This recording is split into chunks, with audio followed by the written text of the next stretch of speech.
אני שחר, אני עצרתי יחד עם מיכל את התערוכה, ואנחנו עכשיו נחזור ל-73, כי היה פאנל מעולה, הפאנל הקודם,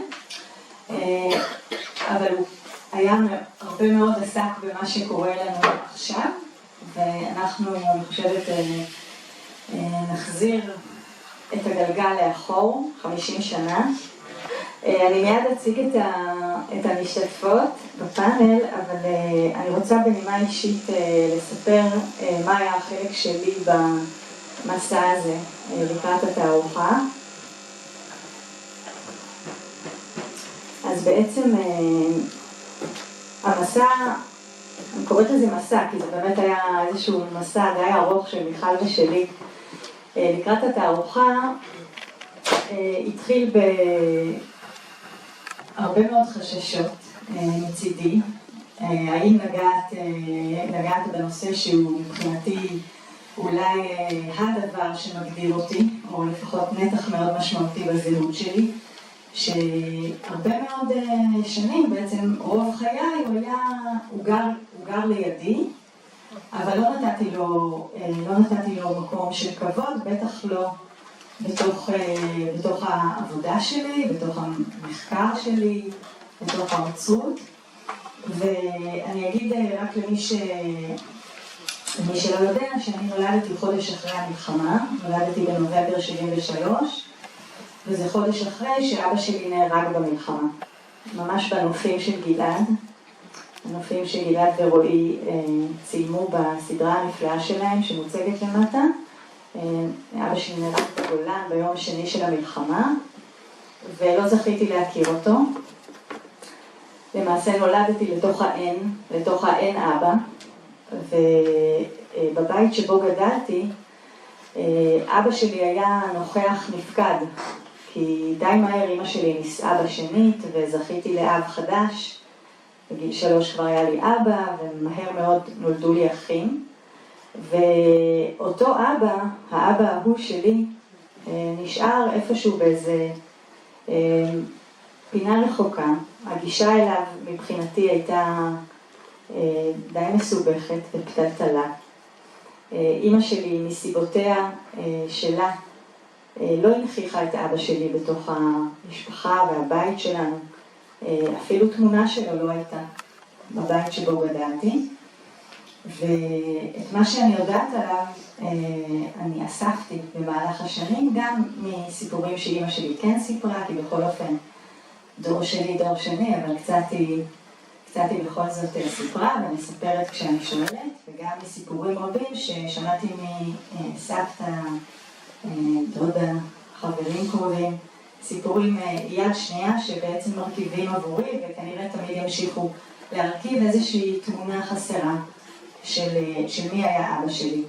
אז התערוכה שלי הייתה עוד איזושהי פעולה, אבל פעולה אקטיבית יותר, מודעת יותר, של לחקור את אבא שלי ולחקור אותי ואותו. מה שמאוד מאוד קשה לעשות עם אבא שלו, שנודע לא פגשתי בעצם. וכאן אני באמת באה לאומניות של דור שני, משי קופלביץ' ושירז גרינבאום ויעל ריבק שנמצאת איתנו פה, נכון יעל פה, וורד נחמני. הן כולן כמוני דור שני, והן תופסות חלק משמעותי במלחמה חלילה, אלא באוצרות של התערוכה. באמת חשוב להגיד שמיכל ואני, כשבחרנו את הבחירה של האומנים שיציגו, היה לנו חשוב העניין המגדרי בתוך שלל הקריטריונים.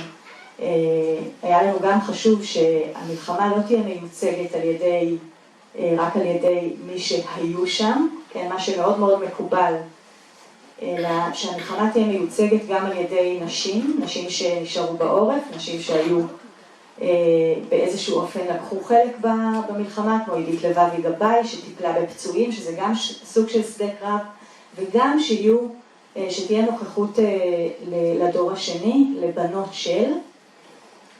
אז ורד נחמני מציגה פה בקומה למעלה, והיא באמת מציגה סדרה של ציורים שהיא ציירה שבהם גם אבא שלה שנפל מופיע, ויעל ושתיכן מציגות עבודות שבעצם מגיבות לחוויה של להיות בנות של אבות שחזרו מהמלחמה. וכאן באמת באיזשהו אופן אני חושבת שהתופעה הזאת של דור שני ליום כיפור באומנות הפלסטית באופן כל כך מקובץ, אני חושבת שהתופעה הזאת זוכה פה לאיזושהי נוכחות פעם ראשונה, ובכלל השיח על דור שני הולך ומתעצם. אז כאן לצידי בפאנל, דוקטור שירה סתיו, תודה שירה שהגעת אלינו, ממש תודה.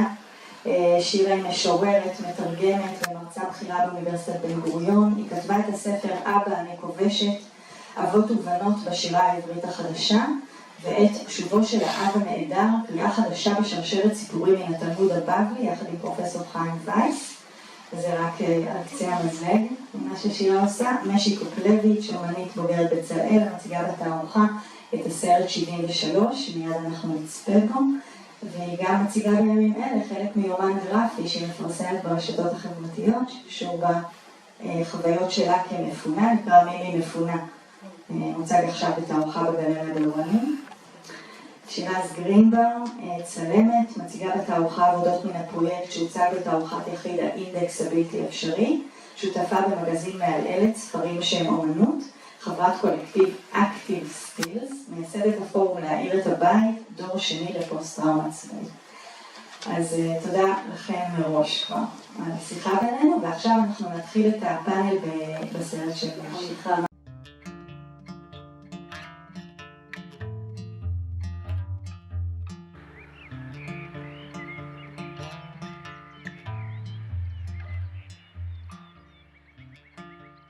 לא זוכר מה היה. מה היה? אני לחשוב. תספר לי אבא את הסיפור על זה 45 שנה? על זה שכבר בעצם אתה סיימת את הצבא. זה היה ביום שסיימת הרי את הצבא כבר. לא, זה היה חודש לפני השחרור. חודש לפני השחרור. איך הודיעו לך על זה? שמה? שיש מלחמה? איך גילית את זה? בוואטסאפ. פלוגתי. לא גיליתי. אז? שזה התחיל.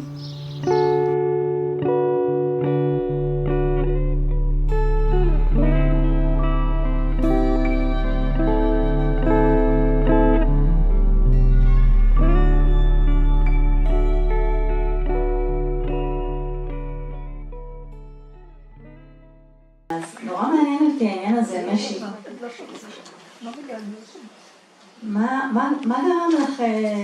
מה גרם לך בעצם לבוא ולספר את סיפור המלחמה, או את הסיפור של אבא שלך מהמלחמה? כמה שנים אחרי המלחמה? כמה שנים אחרי המלחמה בכלל את עושה, תגידי, את עושה את הסרט? לא כמה שנים את עושה, מתי נולדת? כמה שנים אחרי המלחמה נולדת? רגע, יש פה הרבה מספרים. אני אגיד, משי נולדה כמעט 20 שנה אחרי המלחמה.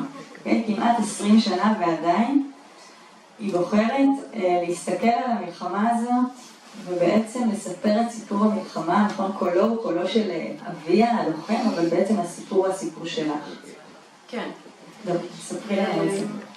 אז אני כל פעם מחדש מופתעת ששואלים אותי את זה, וכאילו תמיד אני מרגישה צורך משום מה להתנצל שאני מתעסקת בנושא הזה, כי כאילו זה מלחמת יום כיפור, לחמו שם רק גברים, המלחמה בכלל עד המלחמה שקורית עכשיו, אז זה נתפסה כמשהו מאוד גברי, ושלאנשים אין קול בתוך הדבר הזה, והם כאילו לא שייכות לזה כל כך. עכשיו אף אחד לא שואל, כי זה ברור שאנשים חלק מזה וכולנו חלק מזה, אבל גם מלחמת יום כיפור היא בעצם כל מי שחי פה הוא קשור לדבר הזה בדרך כזו או אחרת, אז מבחינתי זה מאוד מאוד ברור למה להתעסק בזה, אבל למה להתעסק בזה כל כך הרבה, אז יש לזה כמה תשובות, וקודם כל אבא שלי רואים קצת בסרט שהוא מצייר דברים מתוך המלחמה ומדבר על המלחמה בצורה די, אפשר להגיד אפילו אובססיבית לאורך השנים. ומאז שאני ילדה אני שומעת אותו מספר דברים, אנקדוטות מהמלחמה כדרך אגב גם בארוחת ערב וגם אם זה בתערוכה שהוא מציג בציורים והוא מספר על איזה ציור ודרך הציור מפתחת שיחה על זה וזה לא היה איזה סוד גדול שלא דובר, זה משהו שכל הזמן היה נורא נוכח, אז מן הסתם שאם אני עכשיו הלכתי לבצלאל ואני לומדת אנימציה ואני מתעסקת בחיים שלי אז זה נמצא שם. אבל גם זה היה חלק מתהליך מאוד ארוך שהתחיל בכלל מהתעסקות בזיכרונות אישיים שלי. גדלתי בקיבוץ דפנה ובעצם בשנות ה-90, בתקופה שהיה הרבה טילים ועכשיו אני מפונה מקיבוץ דפנה, אז זה כאילו מין פלשבק כזה. אבל היה איזה 10 שנים של שקט שבהם זה גם הרגיש קצת מוזר להתעסק בנושא הזה, ובאמת מתוך איזשהו תרגיל שקיבלתי בלימודים לעשות יומן וידאו אישי או מקומי, אז התחלתי להסתובב בקיבוץ עם מצלמה ולחפש איזשהו סיפור מעניין בקיבוץ דפנה, וצילמתי בקולבו וצילמתי כל מיני בתים וצילמתי את הנחל ואת הטבע, ופתאום שראיתי את המקלטים באמת דרך המצלמה צפו לי המון זיכרונות מהתקופה הזאת של מלחמת לבנון השנייה, ושל זיכרונות שאני אפילו לא יודעת להגיד מאיזה מלחמה זה, כי הייתי ילדה ואני לא יודעת איזה שמות היה למלחמות באותה תקופה. והמתח הזה בין הטבע למקלטים ולזיכרונות האלה, אז פתאום זיהיתי בזה פוטנציאל לסרט, וככה התעסקתי בזיכרונות שלי עד שבעצם כשהגעתי למלחמת יום כיפור, שזה כבר לא קטיושות, זה כאילו להיכנס לתוך הלב של הדבר, אז זה כבר היה לי נורא מין כמו המשך טבעי כזה, זה כבר חלק מההתעסקות שלי, וזה כבר התרגלתי להתעסק בזה כמו התעסקות אסתטית כזאת של אוקיי, התמונה הזאת היא מעניינת מבחינת הקומפוזיציה, אז אני רוצה לנסות לצייר אותה ויכול להיווצר מזה איזו אנימציה מעניינת, וכאילו אני כבר לא מדברת באמת על הדבר, אלא אני מציירת את זה וזה כאילו רגיל כזה, זה מתחבר וזה נוח וזה מרגישה יותר בנוח בלצייר מלחמה מאשר לצאת ולשבת עם חברים בבית קפה כאילו. זה מצב מוזר כזה. אני רוצה רגע לעבור אלייך שירה, כי נורא מעניין שבתערוכה יש לנו באמת אומניות דור שני ליום כיפור. אני לא מצליחה לזכור מיכל אם בכלל קיבלנו הצעות של דור שני שהם גברים. נכון? אבל מה שאת אומרת לנו שירה זה שבעצם זה להפוך על הפוך, כי בעצם לנו לנשים או לבנות של בתרבות ולפי תיאוריה פסיכואנליטית, בעצם נורא קשה לנו לייצג את האב, כי האב הוא איזה מין ישות כזאת שאנחנו תופסות אותה כאילו רחוקה מאיתנו, אולי אפילו לא ברת השגה. איך את רואה את הדבר הזה? זה לא חייב להיות שקשה, אלא השאלה באמת איזה מקום ניתן לסיפורים האלה. משי אמרה שכאילו עד המלחמה הזאת, אז כאילו היה בכלל מקום לנשים בתור סיפור של מלחמה. הראיתי קודם לשירה, התחלתי לעשות נוט כזה בטלפון, רשימה של, קראתי לה נשות אוקטובר, הרשימה של נשים במלחמה הזאת שאני מרגישה שכל אחת מהן מלמדת אותי איזה שיעור על הישרדות והתמודדות, בקיצור, שדווקא עכשיו אפשר לספר את כל הסיפור של המלחמה דרך עיניים של נשים בצורה בעיניי אולי יותר חזקה וכן, ואינטנסיבית מהסיפורים הרגילים שאנחנו שומעים בדרך כלל המלחמות, אבל איפה הייתי? את הזמנת אותי לבוא לדבר פה כי המחקר שלי, אני בכלל חוקרת ספרות, אני לא חוקרת מלחמות, לא היסטוריה ולא אומנות. המחקר שלי עסק בשירה של בנות שכותבות על דמות האב.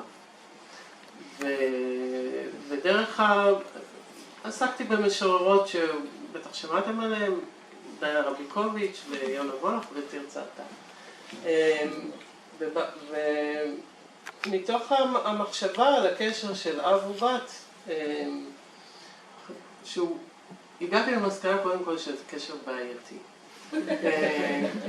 הוא בעייתי לייצוג. למה הוא בעייתי לייצוג?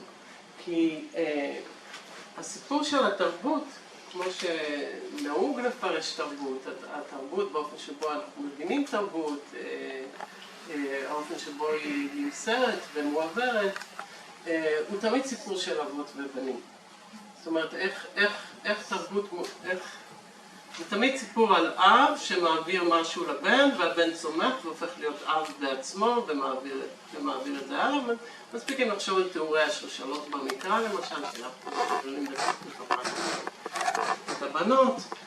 זה תמיד ויולד בנים ובנות, ואז רשימה של הבנים, הבנות נשארות מאחור. אז המיקום של הבת בתוך הסיפור הזה הוא תמיד מיקום של דמות של סף, דמות שהיא לא בפנים ולא בחוץ, היא תמיד בדרך החוצה. זאת אומרת, היא חלק מהמשפחה, אבל בקרוב היא לא תהיה חלק ממנה, היא תהיה במשפחה אחרת, היא תהיה שייכת לגבר אחר. או הסיפור האדיפלי, הסיפור של אדיפוס, כן, אז שהוא גם סיפור על אב ובן. וזאת שאלה גם באופן שבו פרויד מפרש את הסיפור הזה, מה המקום של בנות בתוך הסיפור הזה? הוא מראש מקום שולי, הוא מקום מוחלש, הוא מקום כפוף, הוא מקום שנגזר מתוך הגיבורים האמיתיים של הסצנה, שזה האבא והבן. אז השאלה שהוליכה אותי במחקר שלי, מה בעצם בנות יכולות לעשות עם המיקום הכל כך בעייתי הזה? איך הן יכולות לפרוץ את המבנה הזה? כן. אני גם רוצה להוסיף שגולדה הייתה בראש הפירמידה, 73. נכון. תוספת חשובה. ומה הן יכולות לעשות? איך אפשר לפעול בתוך תמונה שמראש מועידה לבנות מקום כל כך סיפי. וכל אחת מהן, אני לא אכנס עכשיו לכל השירה של כל אחת מהן, וכל אחת מהן מטפלת בזה בצורה אחרת, והדרך לפרוץ את זה הייתה בעצם כל אחת בדרכה, להזיז את האב מהמיקום הסימבולי שלו, מהמיקום הסמלי של מי שאחראי על המורשת, על המסורת, על החוק, על התודעה, על השפה. המיקום הזה שהוא גם המיקום שאנחנו נותנים לאלוהים, שהוא תמיד דמות של אב, כן? אז איך אפשר להזיז אותו מהמקום הזה? אחת הדרכים להזיז אותו היא לתת לו גוף, להתייחס אליו בצורה יותר קונקרטית, בצורה שהיא יותר קשורה לחומר. חשבתי על זה שהסרט של משי מתחיל, אז אנחנו רואים את התמונות שחור לבן של אבא שלה, ואז יש עליהם כתמים של צבע שהולכים ומתפשטים, כאילו איך זה הופך ממשהו ששייך לעבר, משהו מאוד כמעט קצת כמו סיפורי ילדות כזה, אבא תספר לי סיפור, כן? אז יש את וזה משהו שאין לו ממשות כמעט, הוא סיפור שכזה, ואז יש כתמי צבע שמתפשטים עליו, והוא מתחיל לנוע, והוא מקבל חיים, והוא מקבל בשר. אני חושבת שזה משהו שמשי עושה כל הסרט, גם כשהיא מכניסה את הקטעים הדוקומנטריים, בעצם יש כמה קטעים דוקומנטריים שאת מכניסה של המלחמה, גם עם הפסקול הזה של הגיבור ישראל, גיבור ישראל, שכאילו כל הזמן איזה דיאלוג, מה הסיפור שלך, כן? זאת אומרת, יש את הסיפור, שזה בעצם אני חושבת הסיפור של האב, כאילו הדבר הקולקטיבי, כן, הקולקטיבי של המלחמה, שהוא מה לי ולא, כאילו בתור ילדה, כן, מה לי ולזה, אבל אז כל הזמן יש אותך, יש את הציור, יש את הפרשנות, ובעצם הסרט הוא הפרשנות שלך, אז נורא מעניין הדיאלוג הזה, אני חושבת באמת כאילו בין הסיפור הגדול יותר, הנרטיב הגדול של המלחמה, שכולנו, התמונות שכולנו מכירים, הפסקול שכולנו, לבין באמת, הנה, זה עכשיו הרגע, זה הסיפור שלי, זה מה שאני נותנת, זאת הממשות שלי, ובמובן הזה אני חושבת שהתיאוריה שלך נורא מעניינת בה, כי באמנות הפלסטית אין לנו דרך אלא לתת ממשות לייצוג של האב. ואצלך שירז זה אפילו ביתר סט, כי אצלך הפורטרט של אבא שלך הוא בעצם הציר שסביבו את יצרת את כל הארכיון האדיר שלך. כן, וגם יש לי כל כך הרבה תהבים פתוחים בראש ממה שנאמר קודם. אבל הספר, רק אני אגיד שהספר של שירה ממש שינה לי, פתאום גרם לי להבין מה עשיתי. כי קראתי אותו יחסית בשלב מאוחר בפרויקט, ופתאום ההבנה שאני מתייחסת לגוף של אבא שלי בתור איזה ממשק כזה, אגב דיברו קודם על מרחק והתקרבות בצילום, שאני בעצם כל הזמן עסוקה בלייצר גבול איתו דרך ההתרחקות וההתקרבות, ובאמת להסתכל על הגוף שלו. זה היה מאוד מעניין, הרבה פעמים מדברים על היעדר בצילום, היעדר נוכחות כהיעדר, כי אנחנו מסתכלים על תמונה, גם בתמונות שהסרט של משי מתחיל איתם, איזשהו ייצוג של משהו שכבר היה, שהוא כבר אינו, ומבחינתי, צילום תמיד היה, ההתעסקות עם אבא שלי תמיד הייתה עיסוק בנוכחות, באיזה סוג של נוכחות, ועכשיו אבא שלי נפטר במאי האחרון, ונכנסתי לבית שלו וניסיתי שוב לצלם בבית, שצילמתי בו כמעט 15 שנה את הפרויקט הזה, ופשוט לא הצלחתי. כי כאילו כל החפצים האלה וכל המארג הזה היה שייך לעובדה שהוא שם. ומה זה אומר ביחס ליחסים שלנו. ויש, לאחרונה קראתי איזשהו טקסט על חלומות וצילום, ואחד המושגים שדידיה זיו, פסיכואנליטיקאי, קורא לחלומות, קורא לזה contact barrier, משטח מגע, או מחסום מגע. והבנתי שצילום מבחינתי היה דרך גם לדבר על תכנים לא מודעים של דור שני. אגב, ההבדלה בין להיות דור שני למלחמה כלשהי, או להיות דור שני לפוסט-טראומה צבאית, שזה משהו אחר אולי משהו אחר, אני אשים את זה כאופציה. תכנים שקשה לנו לדבר עליהם, אבל אפשר להראות אותם. אגב, הגוף, כי הטראומה נמצאת בגוף. ומצד שני, זה גם אישר לי באמת הגנה. זאת אומרת, מצד אחד לדבר, להראות את הדברים ולא לדבר, ומצד שני גם הגנה מדברים שעדיין אי אפשר לדבר עליהם, עדיין אי אפשר להביא למודע. גם בהקשר של העיבוד של חוויות הפוסט-טראומטיות, וזה היה מעניין מה שגלעד אמר קודם, על העובדה שלכאורה, או לא לכאורה, דור שני לשואה הוא איזשהו גיוון שאנחנו מתייחסים אליו בחברה, ואפילו הדור השני של השואה נולד, לכאורה כאילו זה משהו שהוא אימבדד לתוכו, כי אנחנו לא חושבים, לכאורה לא חושבים על זה, היום אנחנו בפרספקטיבה של זמן לוקחים את זה כמובן מאליו, אבל מבחינתי לפני 15 שנה להגיד שאני דור שני ליום כיפור, אנשים הסתכלו עליי כשאני משוגעת. הם אמרו כזה, אוקיי, קצת מוזר, וכאילו היום אנחנו כזה תפס חזק, כן? היום העניין הזה של להיות דור ראשון, דור שני זה כבר כאילו, אבל מבחינתי זה לא רק דבר שנמצא in the back of my mind שאני פועלת, זה פעולה פוליטית. אגב, מה ששירה התחילה איתו, להיות אישה שמתעסקת במלחמה ומבקשת לא ללכת לשדה הקרב כדי לצלם, אבל מתעסקת בבית, זה לא פוזיציה נשית, במובן המקובל. זה לנסות לדבר על העובדה שאין באמת גבול בין הבית לחזית, והיום אנחנו רואים את זה בצורה נורא נורא חזקה.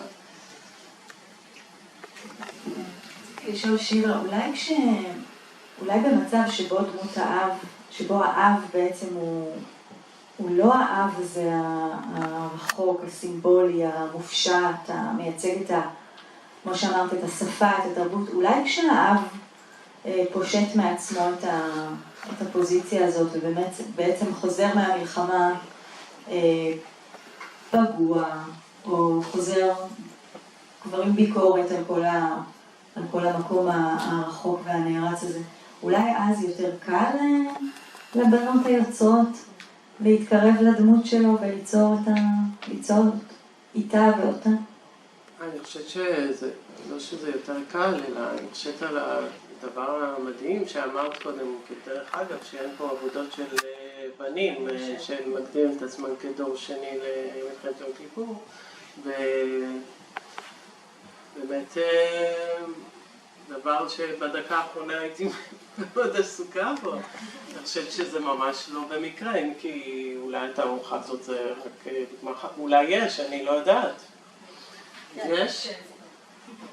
יופי, אבל אני חושבת שזה, לא שזה נהיה יותר קל, אלא שבאמת לבנות יש פה, באמת, זה פותח איזשהו פתח. פותח איזשהו פתח במובן הזה שהאב שחוזר ממלחמה, שהפגיעות כבר רשומה עליו, מכף רגל ועד ראש. אין פה מה לשבור, זה כבר שבור. אין פה מה לפרוץ, זה כבר פרוץ. אז פתאום נפתח איזה פתח שאפשר לדבר איתו, אפשר להתייחס אליו. וזה משהו שאני חושבת שכאן אולי באמת הנקודה הנשית היא פתאום הופכת לאיזושהי הזדמנות שמאפשרת גם, לא רק את הדיאלוג, אלא גם את ההזדהות, כי חלק גדול מהספר שלי עסק בכך שהתרבות לא מאפשרת הזדהות בין אבות לבנות. כי בנות לא אמורות להזדהות עם האב, הן אמורות להזדהות עם סוג אחר של ביטוי. שוב, כשאני אומרת התרבות, אני מתכוונת שברור לי גם שיש איזשהו הבדל מאוד גדול בין פרקטיקה של חיי יום-יום וחוויות שאנחנו עוברים כבני אדם, לבין מה שאנחנו מבינים כמסורת, תרבות, חוק, שפה. ברור שהדברים האלה הם לא זהים אחד לשני, ובדיוק על הפערים ביניהם, זה המקום שאיתו אפשר לעבוד. אז אני חושבת ששני הפרויקטים, גם של משי, כמובן אני מדברת רק על הסרט הזה, שזה מה שראיתי בעבודה של שירה, שאני מכירה קצת יותר, המקום של ההזדהות בתוכם הוא מאוד מאוד חזק. גם ההזדהות, גם הסקרנות מאוד גדולה שנוצרת ביחס לאב ולסיפור שלו. שוב, כשאני אומרת הזדהות, גם אני לא אומרת זהות, אני מדברת על עבודה. עבודה של הזדהות, פעולה של הזדהות. איפה אני מתייצבת ביחס לאב הזה, ומה אני לוקחת ממנו, ובאיזה אופן אני יכולה ללכת בעקבותיו, וגם יכולה לתת לו ללכת בעקבותיי. זאת אומרת, זה כבר מקום שהוא הרבה יותר דינמי ביחסים שלו בין הבת לאב. אז אמרתי הזדהות, אמרתי סקרנות, וגם באמת הדדיות. יש כאן הרבה הדדיות, וגם משהו שבעיניי היה מאוד מרגש, שהסרט של משי נפתח באיזשהו באמת פעולה של שאב אומר לבת שלו, יש לך אוטונומיה, זה שלך. זה לא שלי, זה לא את מייצגת אותי, זה הסרט שלך, ואת זאת שצריכה לעשות אותו, וזה משהו באמת מאוד חזק, מאוד אחר גם, מהאופן שבו המסורת מפרשת יחסים בין אבות לבנות. אני חושבת שזה חזק גם באמת במובן של לספר את הסיפור שלך, גם את פותחת באנקדוטה הזאת של האב שכאילו מעודד אותך, או אפילו מוסר לך, כן, הנה זה עכשיו המכחול שלך, את תספרי את הסיפור שלך, וגם החלק האחרון של הסרט, כשרואים אותך מציירת. זאת אומרת שככה בעצם נסגר הסרט, וזה עוד יותר מדגיש באמת את נקודת המבט הזאת, הכל כך רעננה, הכל כך אחרת שאת מביאה לתוך הפרויקט הזה. האמת שגם בשיחה הקודמת, שדיברו הרבה על כל הנושא של זהות ישראלית, מה הזהות של כל אחד, איך הוא מבטא אותה, וגם עכשיו מדברים על הנקודת מבט שלי ועל ההזדהות, והרבה פעמים גם כשאני אומרת לאבא שלי שקרה לי איזה משהו, אז הוא אומר לי, משי, אל תזדהי כל כך עם הרגשות שלך, כאילו, עם החוויות שלך, כאילו, לא צריך להגזים, הכל בסדר, כאילו.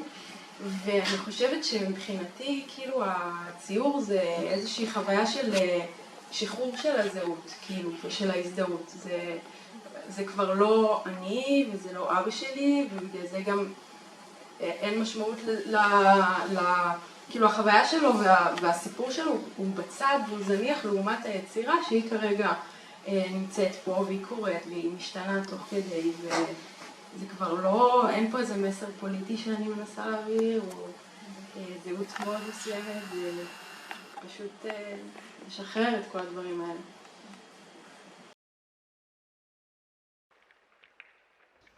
הייתי שר לי לעצמי שירים, ובעיקר כל הזמן דמיינתי שאני הולך להיהרג, ואיך זה יקרה, ואיך זה יהיה בצורה שהכי פחות יכאב.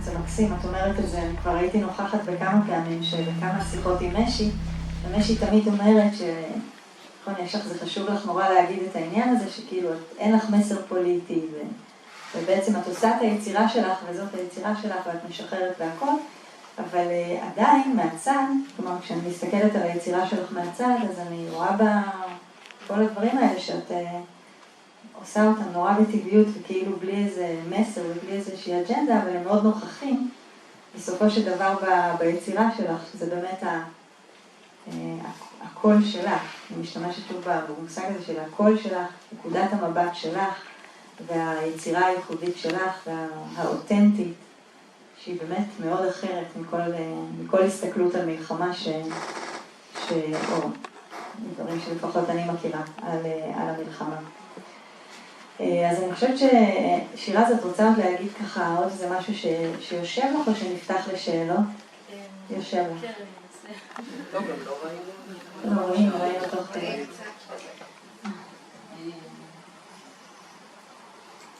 אני אנסה רגע, אני אגיד למה שמישהי אמרה, כי זה מעניין נורא.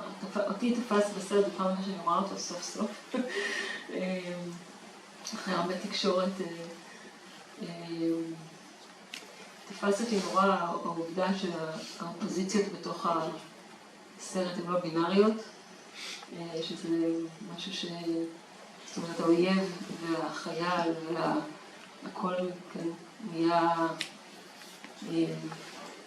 כל הזמן זולג, חסר זהות בדיוק, זולג אחד לתוך השני, ואני חושבת שאחד הדברים שמבחינתי טראומה היא יכולה לעורר, לא בהכרח מעוררת, זה איזשהו אופק אתי של ביטול של דיספוזיציות מראש, כן, בין אויב בין ידיד ואויב. וחשבתי על זה, עוד דבר שעלה לי שהוא אולי יהיה קשור כשנגיע למשפט השלישי, זה שבפאנל הקודם דיברו הרבה על הזמן הקצר, כן, הזמן תגובה המהיר של מלחמה והזמן הארוך, כן, של עיבוד של צילום מסוג אחר. ואני התחלתי כצלמת עיתונות בקולקטיב אקטיב סטילס, ובעצם הפרויקט הזה צולם לאורך כמעט 14 שנה, אבל 8 שנים מתוכן הייתי צלמת בשטח, גם באירועים חדשתיים, הרבה מאוד הפגנות ומאבקים חברתיים בתוך ישראל.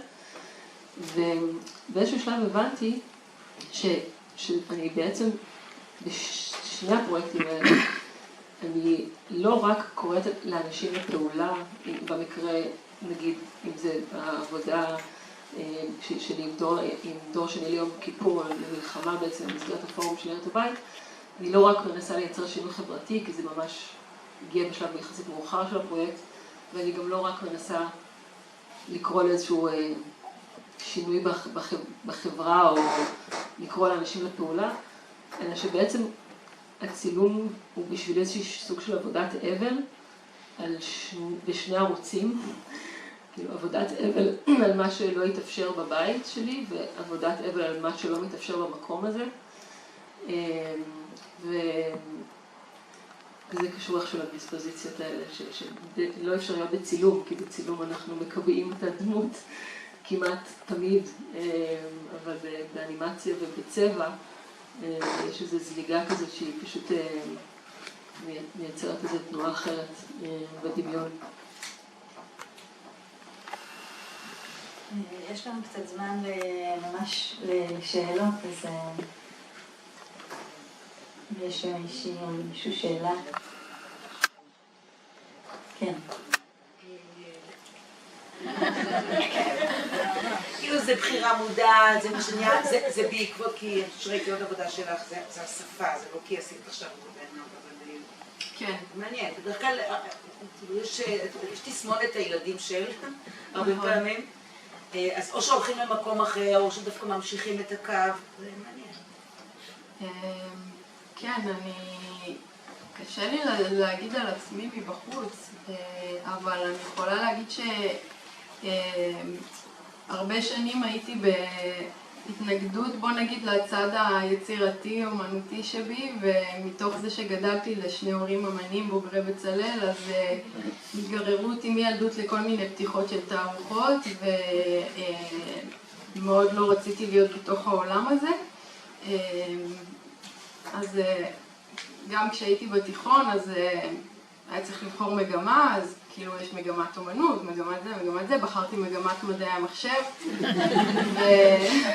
ואמרתי, אני אלך על הכי כאילו לוגי וברור ומסודר, שגם יהיה לי עבודה מסודרת, שיהיה לי כסף, שהכל יהיה ברור, בלי כל הסימני שאלה האלה.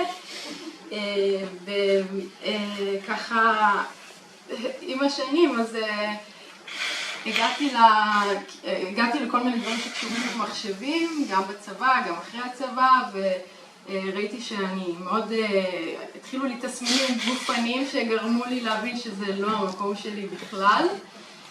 ואז ככה איכשהו, המקום של האנימציה נראה לי כיוון מעניין, כי זה נותן לי איזה פתח לעולמות יותר יצירתיים, אבל עדיין זה בתוך המחשבים, ואמרתי, אני אלמד תלת מימד ודברים כאלה מאוד ממוחשבים. ותוך כדי הלימודים זה היה כזה הכל בשלבים, אז הייתי מציירת בהתחלה רק במחשב, ואז הייתי מציירת קצת בעפרונות, ואז התחלתי עם צבעי מים, ובתוך הצבעי מים אז ההתקרבות לתוך המקום הזה המינימליסטי אולי, או האינטואיטיבי, לא יודעת איך להגדיר את זה, אז זה קרה כבר באופן טבעי, לא חשבתי, אוקיי, אני אנסה לצייר דומה להורים שלי באיזשהו אופן, או להיות כמוהם, זה הכל היה מתוך תהליך של התנגדות לדבר הזה, וזה תמיד שאומרים לי שזה דומה, אז אני כזה במין, זה עושה לי אי נוחות כזאת, כי הנקודת מוצא שלי זה לנסות להיות שונה מהם דווקא, אבל כנראה שזה ככה יצא. גנטיקה.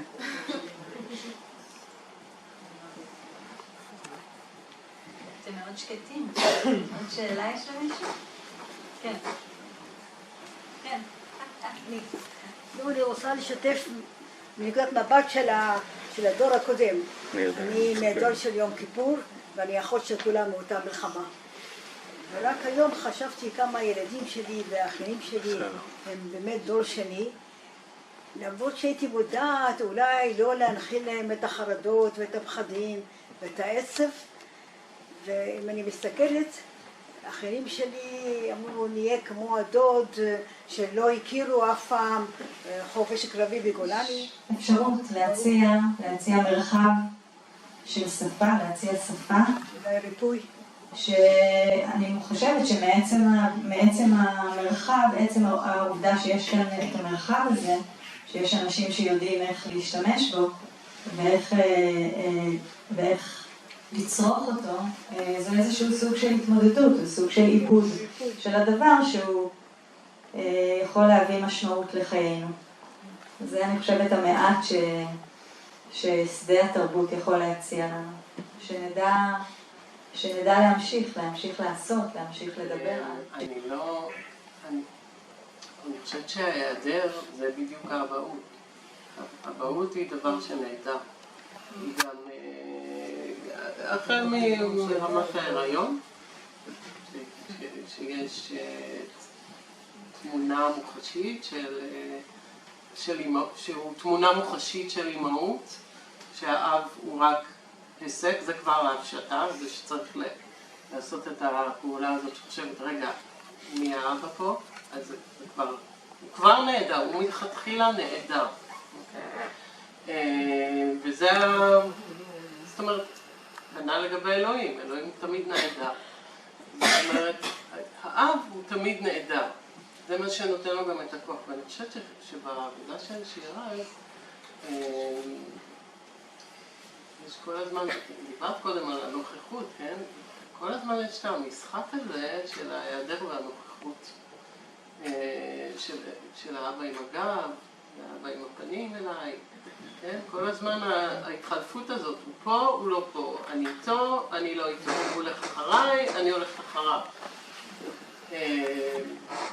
חשבתי על זה, דיברתי קודם על הסיפור, הזכרתי את הסיפור האדיפלי, והסיפור האדיפלי הפחות ידוע, אז במקרה של אדיפוס המלך, אז הסיפור שפחות מתייחסים אליו זה המחזה שממשיך את הסיפור של אדיפוס בקלונוס, שמתאר איך אנטיגונה מלווה את אדיפוס למותו, תומכת בו ומלווה אותו שהוא כבר עם העיניים העקורות, כן?